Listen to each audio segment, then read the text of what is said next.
Welcome back to Open Window Politics. Today we're going to be going through some of the latest polls of Trump versus Biden. We'll be going over the 538 model, and I'll be showing you guys who's projected to win according to the majority of the models run. So we'll get started off by looking at some of the polls. So we have a couple, well, pretty much all these polls, and they don't just take polls into account, they also take account state of the economy, incumbency, and a couple other factors, but it looks like Trump is doing pretty well in all these polls. He's up by 1 to 4 points. Most of them are about 1 point. So pretty close margin there, but still narrowly ahead.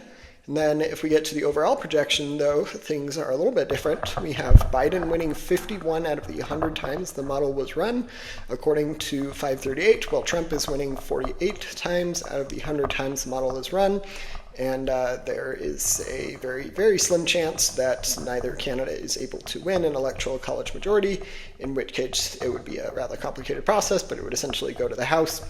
And so those are the latest polls. We have that 512 of the 1,000 polls show that of the model's election could go, well, could go to Biden, while Trump is winning 484 of the simulations.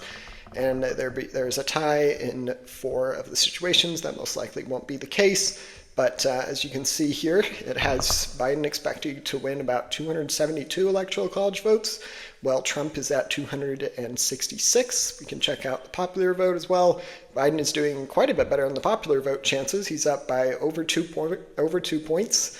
And then this is the win probability that we showed earlier. Biden is up 51 to Trump's 48.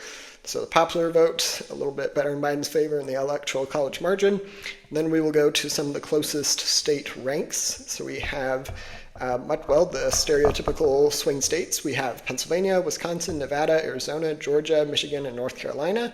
So in Michigan, things are looking pretty good for Biden. In North Carolina, which is kind of the only chance Biden has to expand his electoral college map, but I am fairly certain that he will not in 2024.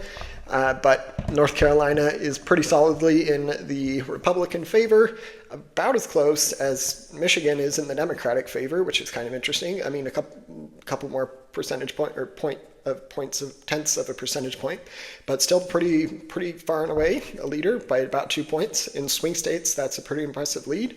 But Trump has that lead in Arizona and Georgia, while in Nevada, Trump is up by 1 point, and then in the other two swing states, Pennsylvania, Biden is up by 0.5, while in Wisconsin, he's up by 0.9.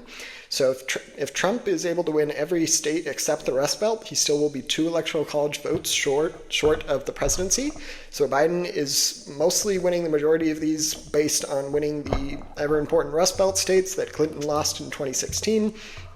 That being Pennsylvania and Michigan and Wisconsin.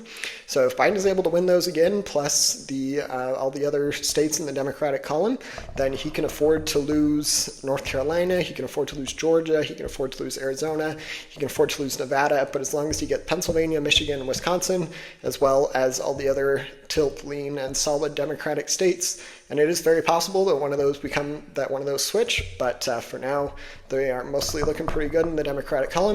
Republicans, of course, have their own swing states, or their own solid, safe, likely, and tilt states, and there are quite a few electoral college votes up for grabs here, but for now, that's the latest prediction, and then we'll go to the path to 270 to kind of solidify this. So like I mentioned earlier, Biden is winning with Pennsylvania, Wisconsin, and Michigan. They're giving him the narrow lead, giving him just above the 270 electoral college votes required to become president. Biden is losing much of the Sun Belt, though, that he did well in 2020. He's losing Nevada, Arizona, and Georgia, as well as North Carolina. And then, so not all good news for either campaign. Things are still close in the margins, but this is a recent time that Biden has taken the lead post-debate performance in the 538 model prediction. Here's a little bit more data. So good chances that Biden is up by a small margin. Here are the margins in each of the swing states again. But regardless, it's going to be a close election. And feel free to let me know if you have any questions. And don't forget to subscribe. Thanks. Bye.